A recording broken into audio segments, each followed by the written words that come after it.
मेरे प्यारे साथियों, कैसे हैं आप सभी? उम्मीद है कि बेहतर होंगे और आप सबकी तैयारी बहुत ही बेहतर ढंग से चल रही होगी। आप बहुत ही अच्छे तरीके से अपनी प्रिपरेशन को कर रहे होंगे।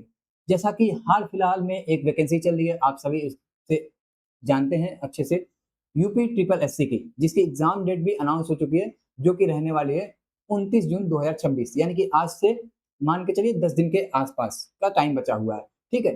तो इसको देखते हुए हमारे उदित फार्मा जॉब और उदित फार्मेसी दोनों चैनल पे यानी कि यूट्यूब पे लगातार आपकी क्लासेस ली जा रही हैं ताकि आप अपनी तैयारी को और बेहतर ढंग से कर सकें। हमारे टीम मेंबर्स जो भी फैकल्टी मेंबर्स हैं, वो लगातार लेक्चर्स को ले रहे हैं। उसमें आपको सबसे ज़्यादा एक्सपेक्टेड कह सकते हैं या प्रीवियस ईयर के क्वेश्चंस जो हैं, इन सभी क्वेश्चंस को बहुत ही बेहतर ढंग से आपको एक्सप्लेन करके समझा रहे हैं ताकि इनसे रिलेटेड क्वेश्चंस आएँ, तो आप उसको बहुत ही अच्छे तरीके से कर लें।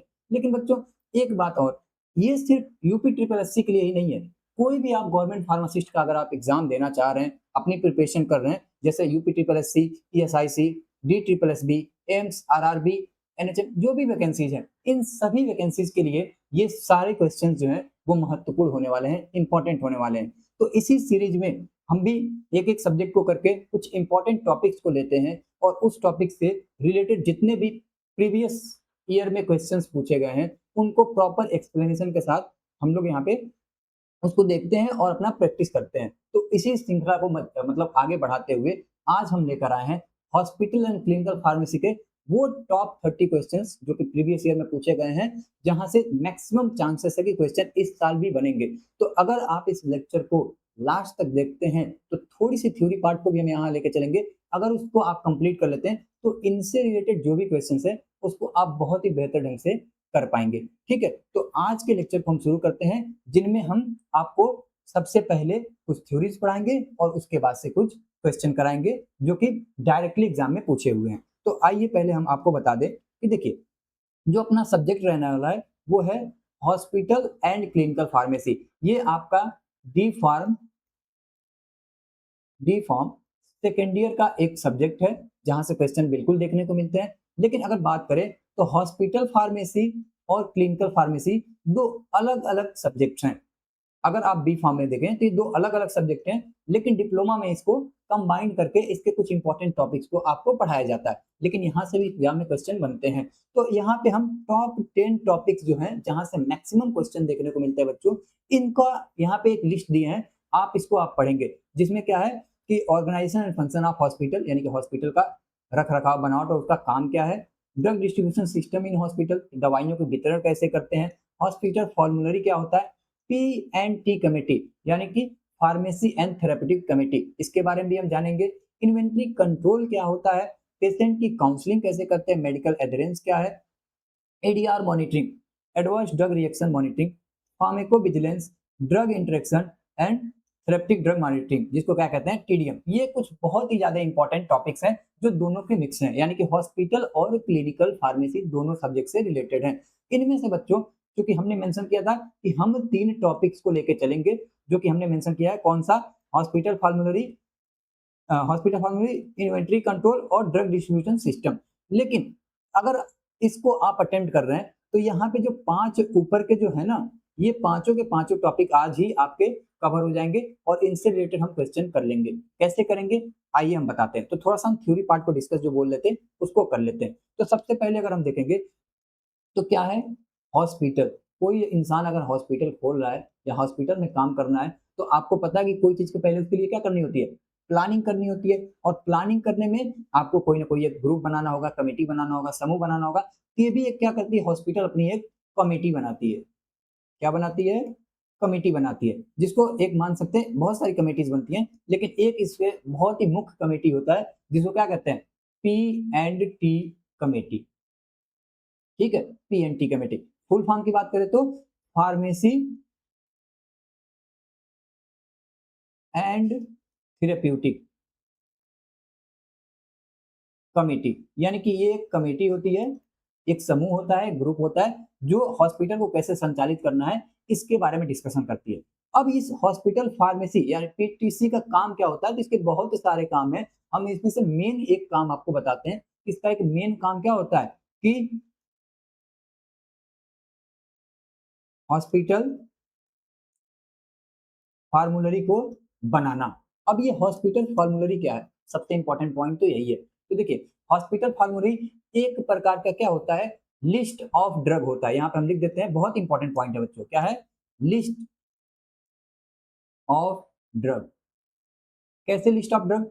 यानी कि देखिए, एक हॉस्पिटल में हर प्रकार की दवाइयाँ तो लिख नहीं सकते हैं, रख नहीं सकते हैं, उसको स्टोर नहीं कर सकते हैं, उसके लिए बहुत लागत भी लगेगा, ठीक है? तो इन सभी चीज़ों को मेंटेन करना इतना आसान नहीं है।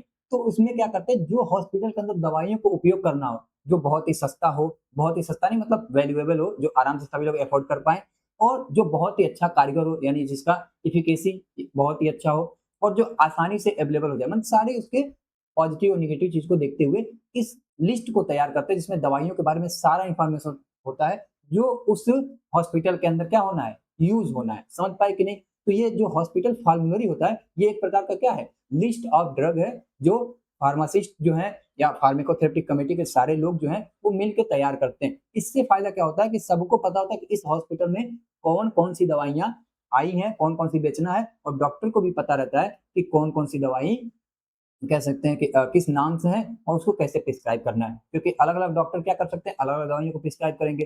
हो सकता है वो मिले ना मिले, तो हर दवा को स्टोर करना इतनी सारी कंपनी है, आसान नहीं है, ठीक है? तो हम लोग पहले ही क्या करते हैं हॉस्पिटल वाले कि एक लिस्ट ऑफ ड्रग यानी कि एक फार्मूलरी बना लेते हैं, जिसके बेसिस पे काम करना होता है। अब मान लीजिए हो गया, अब ये जो हॉस्पिटल फार्मूलरी बना, तो उसमें कुछ दवाइयाँ डिसाइड हो गई। अब इन दवाइयों को क्या करना है, खरीद-फरोख्त करनी है, यानी कि खरीदना है, उसको स्टोर करना है, फिर उसको डिस्पेंस करना है। तो इसको क्या कहते हैं, इन्वेंटरी। क्या कहते हैं? Inventory control. इन्वेंटरी कंट्रोल का मतलब दोनों चीज़ आ गई बच्चों, यानी कि खरीद-फरोख्त करना, कहाँ से दवाई को मँगाना है, कितने अमाउंट में मँगाना है, कितनी चीज़ों को लेना है, इन सभी चीज़ों को मिला के हम कह देते हैं इन्वेंटरी कंट्रोल, ठीक है? तो इससे क्या होता है कि एक बजट डिसाइड होता है, उस बजट के हिसाब से हमको क्या करना होता है, सारी दवाइयों को खरीदना होता है अपने बजट के हिसाब से ताकि सारी दवाइयाँ मिल जाएँ, भले ही कम या ज़्यादा हो। और इसका सबसे मुख्य काम ये भी रहता है कि कभी भी दवाइयों की ओवर स्टॉकिंग ना हो। ओवर स्टॉकिंग का मतलब कि बहुत ज़्यादा ना खरीद लें जो जल्दी सध ना पाए या निकल ना पाए और ये भी ना हो कि क्या हो जाए, शॉर्टेज हो जाए। तो इस चीज़ को मेंटेन करने के लिए क्या लेते हैं, इन्वेंटरी कंट्रोल। अब ये देखिए, इन्वेंटरी कंट्रोल की बात करें तो इसके बहुत सारे मेथड हैं, हमने बताया ना, बहुत सारे मेथड इसलिए ताकि आप सही तरीके से दवाइयों को खरीद पाएँ, स्टोर कर पाएँ, उसको प्रोक्योर कर पाएँ, ठीक है? तो इसके कुछ मेथड्स हैं, बहुत सारे मतलब 5-6 मेथड हैं, लेकिन हम यहाँ पे आपको 4 मेथड मुख्यतः बताएँगे, जहाँ से सबसे ज़्यादा क्वेश्चन पूछते हैं। ध्यान देंगे आप, एक होता है आपका सबसे मोस्ट इम्पोर्टेंट एबीसी, ठीक है? एबीसी एनालिसिस, एबीसी एनालिसिस, ठीक है? दूसरा होता है आपका वेद एनालिसिस, इसके बेसिस पे करते हैं और तीसरा होता है इन दोनों का मिक्स, ठीक है? तो यहाँ पे हम कह सकते हैं कि इंक्लूडिंग बोथ कंबाइंड, कंबाइंड कह दीजिए एबीसी प्लस वेद, इन दोनों को मिक्स करके एक बना दिया जाता है और एक होता है कौन सा, ईओक्यू। यहाँ पे फुल फॉर्म भी जान लेना जरूरी है, ठीक है? तो यहाँ पे सबसे इंपॉर्टेंट वेद का फुल फॉर्म आपको बता दें, वीईडी, वेद। वेद का क्या है, यहाँ पे वी का मतलब है क्या, वाइटल और ई का मतलब क्या है, इसेंशियल और डी का मतलब क्या है, डिजायरेबल, DESIRABL, ठीक है, डिजायरेबल। तो ये हो गया फुल फॉर्म इसका। वाइटल का मतलब जो बहुत ही ज्यादा इंपॉर्टेंट है, इसके बिना हॉस्पिटल चल ही नहीं पाएगा, ये बहुत ही ज्यादा इमरजेंसी दवाइयां हैं। इसेंशियल यानी इसको रखेंगे, लेकिन ये बहुत ज्यादा इतना भी इंपॉर्टेंट नहीं है कि किसी की जान, मतलब ये समझ सकते हैं वाइटल मतलब जो जान बचाने वाली दवाइयां, जो नहीं रहेगा तो हॉस्पिटल प्रभावित हो सकता है, किसी की जान भी जा सकती है। लेकिन इसेंशियल का मतलब क्या है कि इनका होना जरूरी है, इसेंशियल है, आवश्यक है, लेकिन इससे बहुत ज्यादा खतरा नहीं है, थोड़ा बहुत डिले कर सकते हैं। डिजायरेबल मतलब आप अपने हिसाब से चाहें तो रखें इन दवाइयों को, डिजायरेबल है नहीं चाहें तो ना रखें। जैसे आप विटामिन सी वगैरह या जो भी कह सकते हैं कि न्यूट्रास्यूटिकल्स वाली दवाइयाँ, इसेंशियल में आपके एंटीबायोटिक्स वगैरह आ जाते हैं, वाइटल्स में एड्रेनलिन, इंसुलिन यानी कि जो लाइफ सेविंग दवाइयाँ आप कह सकते हैं ये आ जाती हैं। एबीसी में क्या होता है, इसमें क्या बजट के हिसाब से यहाँ पे क्या ध्यान में रखते हैं कि हॉस्पिटल प्रभावित हो कि नहीं। एबीसी में हम किस चीज़ का ध्यान रखते हैं, तो इसमें ध्यान हम क्या रखते हैं कि बजट के हिसाब से कि ए का मतलब जो है बच्चों, अभी इसको डिटेल में जाएँगे जब क्वेश्चन कराएँगे तो। और बाकी तीसरे में क्या है, कंबाइन कर देते हैं। ईओक्यू का मतलब यहाँ पे आप बस फुल फॉर्म याद कर लीजिए, economy order quantity, order quantity, हाँ, इकोनॉमिक ऑर्डर क्वांटिटी, यहाँ के सिर्फ फुल फॉर्म से भी क्वेश्चन देखने को मिलते हैं। तो ये हो गया हमने दवा कैसे खरीदी। अब जब दवाइयाँ हमने खरीद ली है, नेक्स्ट स्लाइड पे हम आते हैं। नेक्स्ट स्लाइड पे हम आते हैं। दवा हमने खरीद ली, ठीक है, एबीसी मेथड या वैध मेथड, जिससे भी मेथड को लगा के मिक्स करके हमने दवा को खरीद ली। अब दवा को क्या करना है? डिस्ट्रीब्यूट करना है। क्या करना है? डिस्ट्रीब्यूट किसको? तो ये आईपीडी में भी जा सकता है दवाई और ओपीडी में भी, ठीक है। तो दवाइयों के लिए डिस्ट्रीब्यूट करने के बहुत सारे मेथड है। एक होता है कौन सा? Floor stock. फ्लोर स्टॉक यानी कि जहां पे दवा यूज होना है वहीं पे रख लिया जाता है। फ्लोर स्टॉक डिस्ट्रीब्यूशन मेथड कह सकते हैं, सिंपल सा। दूसरा होता है इंडिविजुअल इंडिविजुअल पेशेंट का मतलब पेशेंट को लिख दिया, अभी बता रहे हैं इसके बारे में। Individual patient drug distribution system, ठीक है। हर एक प्रिस्क्रिप्शन का अलग अलग। एक क्या होता है अपना यूनिट डोज डिस्पेंसिंग सिस्टम, ठीक है। इसके अंदर दो चीज आता है, एक होता है सेंट्रलाइज्ड और एक होता है क्या? डिसेंट्रलाइज्ड, ठीक है। यहाँ पे हमने सारी चीज देख लिया। फ्लोर स्टॉक का मतलब क्या हुआ कि जिस वार्ड में पेशेंट भर्ती है या जहां पे दवाइयों को पेशेंट को देना उपयोग करना है, वहां पे दवा रखा रहेगा, जैसे इमरजेंसी पड़ेगी वहां से उठा के पेशेंट को दे दिया जाएगा। इंडिविजुअल का मतलब जैसे आप देखते हैं ना कि डॉक्टर आता है, चेक करता है, सारी चीजों को देखता है, उसके हिसाब से दवा को लिखता है और पर्ची पेशेंट के साथ जो आया रहता है उसको दे दिया जाता है। वो जाके फार्मेसी से खरीदता है, खरीद के लाता है और फिर अपने पेशेंट को रख दे देता है, या पेशेंट के बेड साइड रखता है, या नर्सिंग स्टाफ जो वहाँ पे इंचार्ज है वहाँ दे देता है और नर्स अपने हिसाब से दवाई को खिलाती है। यानी ये डॉक्टर के द्वारा लिखा हुआ है और पेशेंट खुद जाके ला रहा है। यहाँ पे पहले से दवा रखा हुआ है, जो डॉक्टर लिखा वहाँ पे डायरेक्ट उसको मिल गया, ये तत्काल प्रभाव से मिल जाता है। तीसरा यूनिट ड्रग, यानी कि इसमें क्या है कि एक-एक पेशेंट का क्या करते हैं, उनके दवाइयों को हम क्या करते हैं, पहले लेके और एक-एक जो भी डोज़ है, सुबह क्या देनी है, शाम को क्या देनी है, दोपहर को क्या देनी है, इन सभी डोज़ को प्रॉपर तरीके से प्रत्येक पेशेंट का एक पैकिंग करके उसको लेबलिंग करके उसके बेड साइड या कह सकते हैं कि नर्स इंचार्ज को दे दिया जाता है, उस हिसाब से खिलाया जाता है। तो ये देखिए सबसे बेस्ट मेथड है। यहाँ पे क्या होती है ना, यहाँ पे गलतियाँ बहुत कम होती हैं, ठीक है? तो ये सबसे बेस्ट मेथड है, लेकिन इनके लिए लेबर कास्ट ज़्यादा होता है, यानी पे हमको बहुत सारे फार्मासिस्ट की ज़रूरत पड़ेगी, ऊपर वाले के कंपैरिज़न में। तो ये थोड़ा-सा वर्कलोड कह सकते हैं, इसमें ज़्यादा हो जाता है, लेकिन बेस्ट है, यहाँ पे एरर कम होता है, ऊपर वाले में दोनों में एरर हो सकता है, ठीक है? अब ये 2 प्रकार का होता है, सेंट्रलाइज़ और डिसेंट्रलाइज़।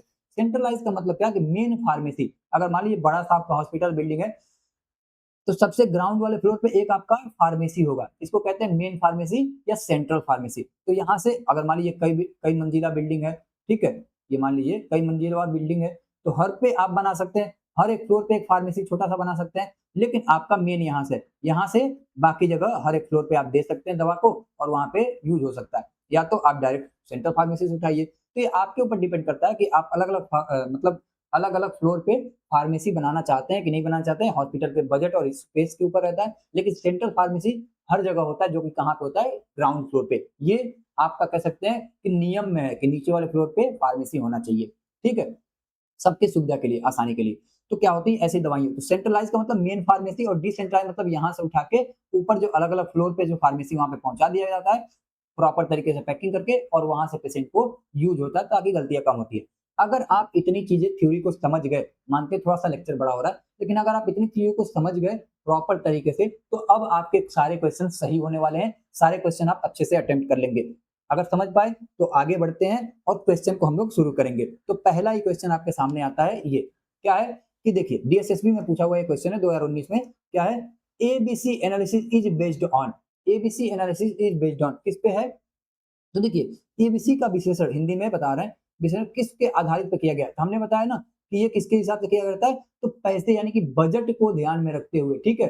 कितनी दवाइयाँ कैसे खरीदनी है? तो मैं एक बता दूँ आपको, ए, बी और सी, ठीक है? यहाँ पे हम लिख देते हैं क्या कि खरीदनी कितनी है, शॉर्ट फॉर्म में हम आपको बता देते हैं कि मतलब बजट कितना लगा रहे हैं, पैसे कितने लगा रहे हैं और आपको आइटम्स कितने देखने को मिल रहे हैं। यहाँ पे आइटम्स कितने आपको देखने को मिल रहे हैं, ठीक है? ये 2 चीज़। तो सपोज़ करिए ए वाले में क्या होता है ना कि पैसा ज़्यादा लगता है और सामान आपको क्या मिलता है? कम मिलता है। यानी कि होती है ना बहुत सारी महँगी चीज़ें, लेकिन इसके बिना काम भी नहीं चलेगा। तो यहाँ पे आपको एक हम मेन चीज़ लिख देते हैं, यहाँ पे क्या आपको 70% अपने पूरे बजट का देना पड़ता है, लेकिन आपको आइटम कितना मिलता है? सिर्फ 10%। बी की बात करें तो दोनों जगह 20%, 20% आप बजट का पूरा पैसा का 20% खर्च करते हैं और आपको आइटम भी 20%, यानी कि मीडियम का है, ना महंगा है ना सस्ता है। सी का मतलब क्या है कि ये सस्ती वाली दवाइयां हैं, कम पैसे में, यानी कि आप यहाँ पे 10% खर्चा करते हैं पूरे बजट का और आपको 70% दवाइयाँ देखने को मिल जाती हैं। तो अगर आप इसको कैलकुलेट करें तो लगभग आपने 100% पैसा अपना यूटिलाइज़ कर लिया और आपको 100% खरीद हो गई। लेकिन आइटम डिवाइड है, ऐसा क्यों करते हैं? इसलिए ताकि क्या हो सके बच्चों कि आपके बहुत ज़्यादा स्टॉक ना हो जाए, ताकि दवाइयाँ एक्सपायर ना हो, खराब ना हो और कभी कमी ना हो जाए। इन सभी चीज़ों को देखते हुए बजट के हिसाब से इसका क्लासिफिकेशन किया गया है। ठीक है? तो यहाँ पे सपोज़ करिए हमने अ, यहाँ पे अगर मान लेते हैं कि 1000 या 1 लाख मान लीजिए, ठीक है? यहाँ पे हम लिख देते हैं 1 लाख,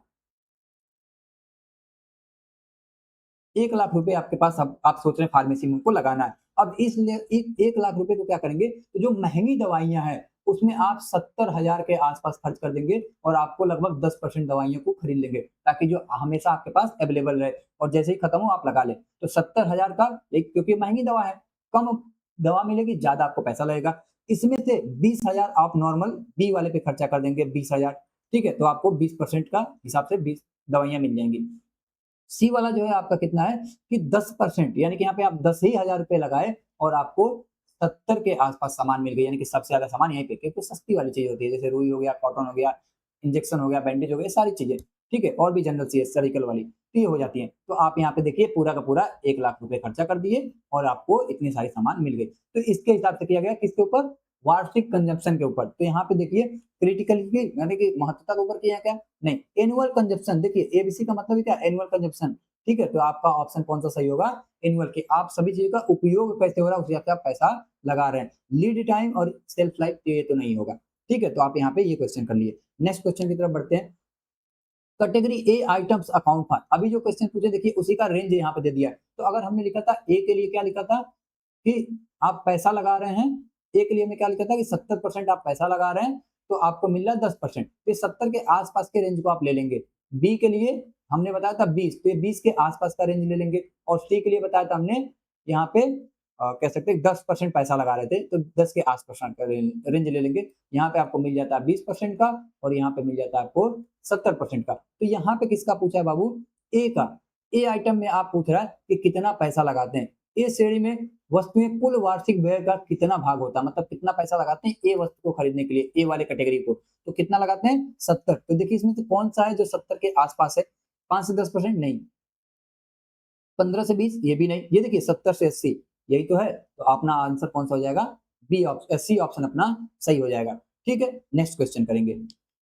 वेद, वेद का पूछ रहा है, वेद किसके हिसाब से होता है? वीईडी एनालिसिस की मतलब किस पे है? वेद विश्लेषण किस पर आधारित है? तो ये किस पे है? तो क्रिटिकलिटी यानी कि महत्वता, कि बताया था ना, V for vital, E for essential और डी फॉर डिजायरेबल। कि वाइटल मतलब हमेशा इसको हॉस्पिटल के अंदर होना चाहिए, इमरजेंसी कंडीशन, क्रिटिकल कंडीशन में हम इसका उपयोग कर पाए। ई फॉर क्या होता है? एसेंशियल, ये होना चाहिए लेकिन इससे किसी की जान की खतरा नहीं हो सकती है, थोड़ा बहुत लेट पीट हो सकता है। डिजायरेबल आप रखिए या ना रखिए, लेकिन वी वाला आपको रखना आवश्यक है। क्यों? ताकि इसी चीज को मेंटेन करने के लिए। क्रिटिकलिटी का मतलब क्या है? महत्वता, कि मतलब इमरजेंसी कंडीशन में आप तत्काल उसको उपयोग में ले सके। तो यहाँ पे ऑप्शन आपका बी सही हो जाएगा।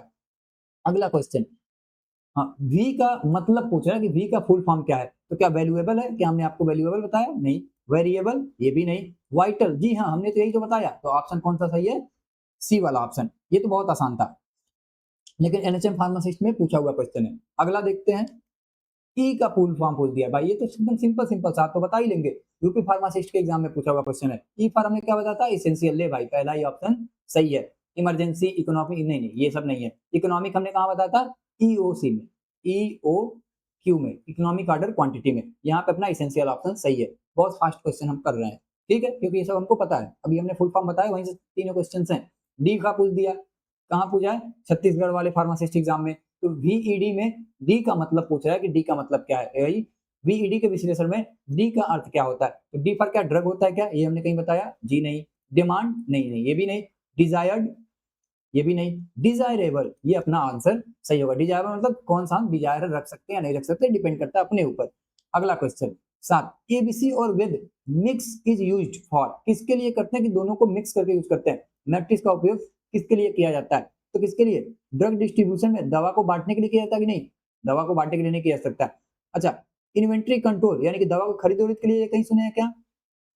एडीआर मॉनिटरिंग, एडीआर मॉनिटरिंग मतलब दवा का इससे मॉनिटरिंग होता है क्या कि दवा सही है कि नहीं, या ड्रग का इंफॉर्मेशन देने के लिए, जी नहीं, बिल्कुल आप कौन सा करते हैं, इन्वेंट्री कंट्रोल। हमने इसमें 3-4 मेथड आपको बताए थे, तो इन्वेंट्री कंट्रोल मतलब खरीद फरोख्त करने के लिए इन दोनों मेथड का हम उपयोग करते हैं, बिल्कुल सही है। अगला देखेंगे, category A item require, category A item को क्या देखना होता है, तो श्रेणी ए की वस्तुओं पर किस प्रकार का नियंत्रण रखना होता है, तो हमने बताया था बाबू, ए वाला क्या होता है, महंगी दवा होती है, कॉस्टली होता है, लगभग 70% बजट का यही खा जाता है, और दवा हमको कितनी मिलती है, 10% के हिसाब के पास। तो ऐसी चीजों को, कोई चीज आपके लिए बहुत ही ज्यादा महत्वपूर्ण हो, इंपॉर्टेंट हो, तो उसको आप सजो के बचा के रखते हैं कि नहीं रखते हैं, या फिर ऐसे ही खुला छोड़ दिए रहते हैं, तिजोरी को कोई भी बंद करके रखता है। तो भाई ए वाले पे आइटम पे क्या किया गया है, पैसा ज्यादा लगाया गया है, इसको ध्यान भी बहुत ही ज्यादा रखना पड़ेगा ना। तो मिनिमम कंट्रोल रखते हैं क्या इस पे, बिल्कुल नहीं, मॉडरेट नहीं नहीं नहीं बिल्कुल, स्ट्रिक्ट कंट्रोल, जी हाँ स्ट्रिक्ट रहता है, इसको भाई पैसा ज्यादा लगाएं तो इसको ध्यान तो भी रखेंगे ना, तो स्ट्रिक्ट कंट्रोल ये अपना ऑप्शन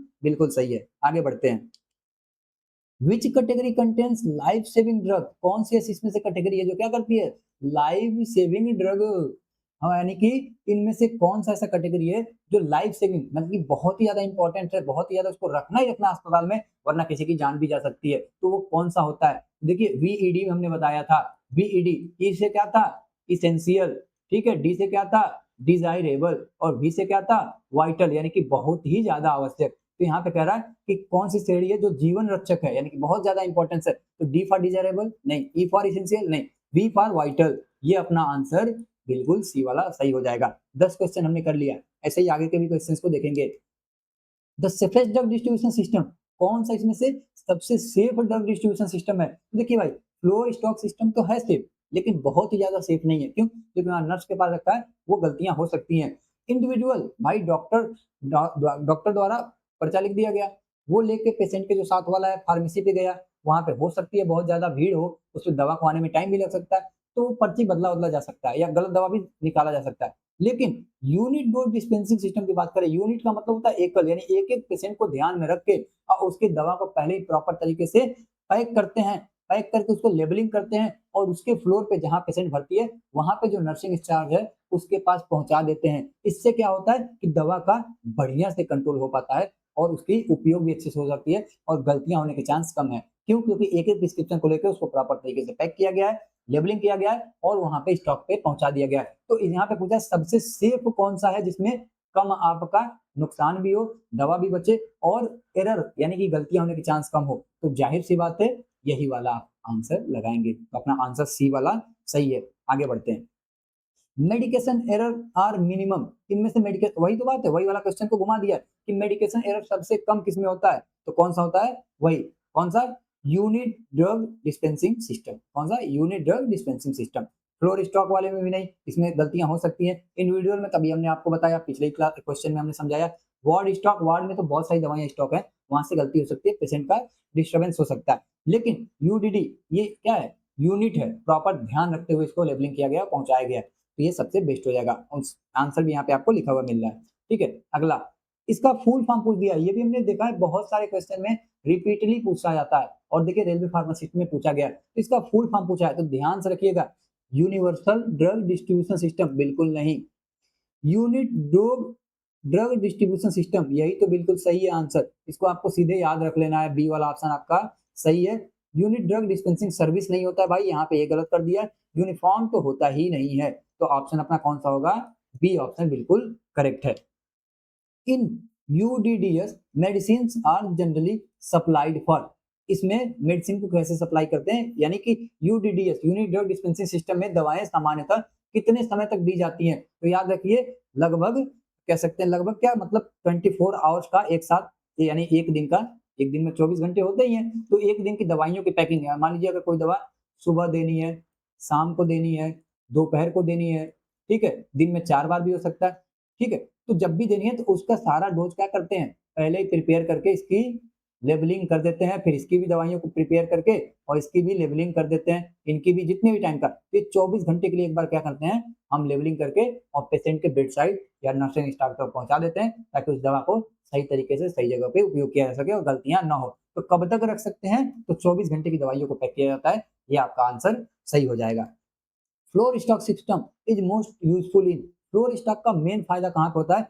अधिक अधिक उपयोग कहाँ किया जाता है? तो ओपीडी में करेंगे क्या? भाई फ्लोर स्टॉक का ओपीडी में तो कोई काम ही नहीं है। Emergency ward? जी हाँ, इमरजेंसी वार्ड में, ताकि इमरजेंसी में क्या है, दवा वहाँ पे रखा हुआ है, अगर किसी पेशेंट को सीरियस हुआ, दवा की जरूरत पड़ी, डॉक्टर ने लिखा, तो तुरंत यहाँ से यहाँ इसको दवा को ट्रांसफर कर दिया जाए। ये मान लीजिए नर्स स्टॉप है, नर्स स्टाफ या नर्सिंग स्टेशन है, यहाँ पे दवा को रखा हुआ है, पहले से इमरजेंसी सारी दवाइयाँ यहाँ पे रखी हुई है, यहाँ से उठाया और पेशेंट को जैसे ही प्रिस्क्राइब हुआ वहाँ पे दे दिया गया, लाइफ सेविंग दवाइयाँ तुरंत उसको पहुंच गई, दिक्कत नहीं हुई। अगर मान लीजिए यहाँ पे कोई आदमी रहता जो जाता सेंट्रल फार्मेसी, हो सकता है 5 फ्लोर का हॉस्पिटल तो सबसे नीचे वाले पाता, खरीदता, भीड़ भी हो सकता है, फिर लेके जाता, फिर पेशेंट को देता, हो सकता है बहुत ही कार्डियक अरेस्ट आया हो, कोई ऐसी दिक्कत हो, तो दवा आने में लेट हो सकती है। तो इसमें सबसे ज्यादा फायदा फ्लोर स्टॉक का कहाँ होता है? कि इमरजेंसी के कंडीशन में। तो ऑप्शन बी आपका सही हो जाएगा। ये सारा आपका जो टाइम कंज्यूमिंग प्रोसेस है ना, वो बच जाता है। अगला क्वेश्चन, इन सेंट्रलाइज्ड, अभी हमने सेंट्रलाइज और डिसेंट्रलाइज के बारे में बात की थी, तो in centralised drug unit drug distribution system medicine are dispensed from, कहां से आता है? Centralised centralised unit drug dispensing system में दवाई कहां से वितरित की जाती है? तो कहां से की जाएगी? वार्ड से नहीं, ये तो फ्लोर स्टॉक वाला है। आईसीयू, ये भी इमरजेंसी कंडीशन वाला फ्लोर स्टॉक वाला हो जाएगा। सेंट्रल फार्मेसी, जो हमने बताया ना कि एक मेन फार्मेसी होती है हमारी, हर हॉस्पिटल में क्या होती है? मेन फार्मेसी होती है प्रत्येक हॉस्पिटल में, कहाँ पे होती है? तो आप सीधे लिखेंगे क्या?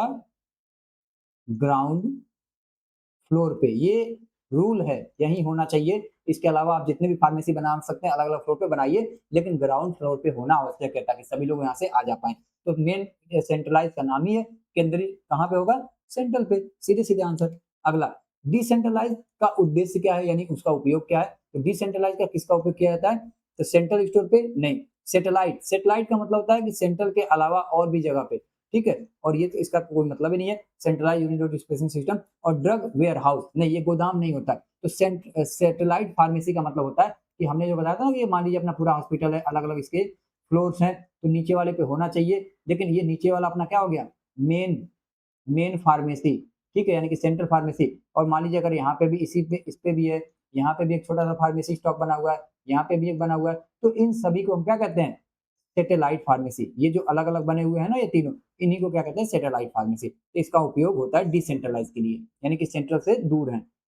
अगला question, maximum pharmacist involvement occurs in, सबसे ज्यादा फार्मासिस्ट की उपयोग कहाँ होती है? सबसे ज्यादा कौन से में जरूरत पड़ेगी? तो वही वाला क्वेश्चन है कि फार्मासिस्ट फार्मासिस्ट की सबसे अधिक भागीदारी, मतलब सबसे ज्यादा फार्मासिस्ट की नीड कहाँ होती है, किस प्रकार की प्रणाली में? तो फ्लोर पे, भाई फ्लोर पे एक नर्सिंग स्टाफ है तो भी वो सबको दवा वितरण कर देगी, क्योंकि लिमिटेड फार्मेसी वहाँ पे लिमिटेड पेशेंट भर्ती है, 8 से 10 बेड, 15 बेड, 20 बेड, तो उन सबको दे देगी। तो यहाँ पे तो फार्मासिस्ट का ज्यादा रोल नहीं है। यूनिट ड्रग डिस्पेंसिंग सिस्टम, यहाँ पे देखिए एक एक प्रिस्क्रिप्शन को लेके उसके रिलेटेड दवाई को, यानी कि कितने टाइम, 24 घंटे के इसके डोज को क्या करते हैं? प्रिपेयर करते हैं, लेबलिंग करते हैं, पहुंचाते हैं। यहाँ पे काम ज्यादा है तो वर्कलोड भी ज्यादा है, तो फार्मासिस्ट की संख्या भी ज्यादा होगी, तो यहीं पे आपका आंसर सही हो जाता है। वार्ड में वही बात हो जाएगी, फ्लोर स्टॉक वाला, और बल्क सप्लाई में तो यहाँ पे गोदाम है, तो अपना कौन सा आंसर सही है? बी वाला ऑप्शन आपका सही है। अगले क्वेश्चन की तरफ बढ़ते हैं। हॉस्पिटल फार्मेसी से क्वेश्चन आ गया देखने को, जो कि एसआईसी फार्मेसी 2022 में ही पूछा हुआ क्वेश्चन है। इससे का बात करेंगे तो हॉस्पिटल फार्मूलरी का मतलब पूछा है, क्या है ये? तो हॉस्पिटल फार्मेसी हमने क्या बताया था? लिस्ट ऑफ क्या है? ड्रग, यानी कि एक ड्रग का लिस्ट है, कौन सा? जो अप्रूव किया गया उस हॉस्पिटल में यूज होने के लिए, ठीक है। बहुत सारी कंपनियां हैं, बहुत सारी दवाइयां हैं, हर दवा को स्टोर नहीं कर सकता, जाहिर सी बात है, कोई भी फार्मेसी कितना भी बड़ा हो, हर एक दवा को खरीद के स्टोर नहीं कर सकता है। एक दवा अलग अलग कंपनी से आती है, लेकिन जो उस हॉस्पिटल में बेचना है उन दवाइयों को क्या होता है? ये अप्रूव्ड दवा का लिस्ट होता है, उसको क्या कहते हैं? हॉस्पिटल फार्मूलरी। तो अपना बी ऑप्शन सही हो जाएगा, ठीक है। हॉस्पिटल फार्मूलरी प्रिपेयर कौन करता है? ये तो आप ट्रिपल स्टार लगाइए, यहाँ से क्वेश्चन पूछता ही है, ये बनाता कौन है? और देखिए डीएसएसबी फार्मासिस्ट के 2019 में पूछा भी गया है, तो कह रहा है किसके द्वारा तैयार की जाती है? तो मेडिकल सुपरिटेंडेंट यानी कि एमएस के द्वारा? जी नहीं। फार्मासिस्ट? नहीं नहीं, फार्मासिस्ट नहीं। किसके द्वारा? पी&टी कमेटी, ठीक है, यानी इसको कह सकते हैं पीटीसी कमेटी। ये क्या होता है? फार्मेसी एंड थेरेप्टिक कमेटी, यानी इसमें क्या होता है? फार्मेसी यानी कि फार्मेसी कह सकते हैं फार्मासिस्ट और थेरेपिटिक्स यानी डॉक्टर और नर्स, इन सभी लोगों का क्या होता है, कॉम्बिनेशन होता है। यानी इस कम्युनिटी में कौन कौन लोग रहते हैं, मैं आपको बता दूं, यहाँ से भी कई जगह क्वेश्चन पूछता है। तो एडमिनिस्ट्रेशन, एडमिनिस्ट्रेटर यानी कि जो मेन मालिक है, ऑफिसर जिसको कह सकते हैं, और फिजिशियन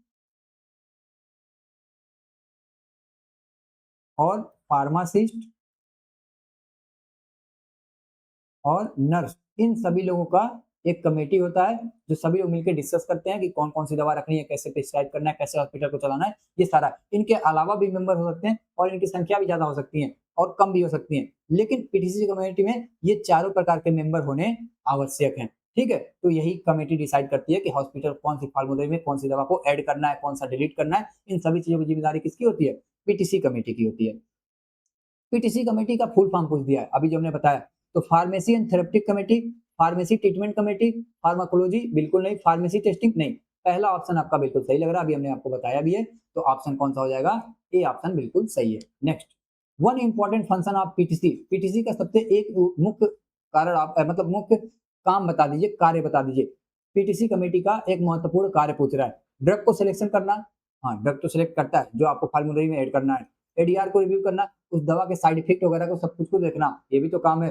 फार्मूलरी को मेंटेन करना कि कौन सी दवा को ऐड करना है, कौन सी दवा को क्या करना है, रिमूव करना है, किसमें से, फार्मूलरी में से। भाई साहब यहाँ तो तीनों लग रहा है कि तीनों काम करता है, तो ये क्या हो जाएगा, ऑल ऑफ दीज। आपका आंसर कौन सा सही होगा, डी वाला ऑप्शन आपका सही हो जाएगा।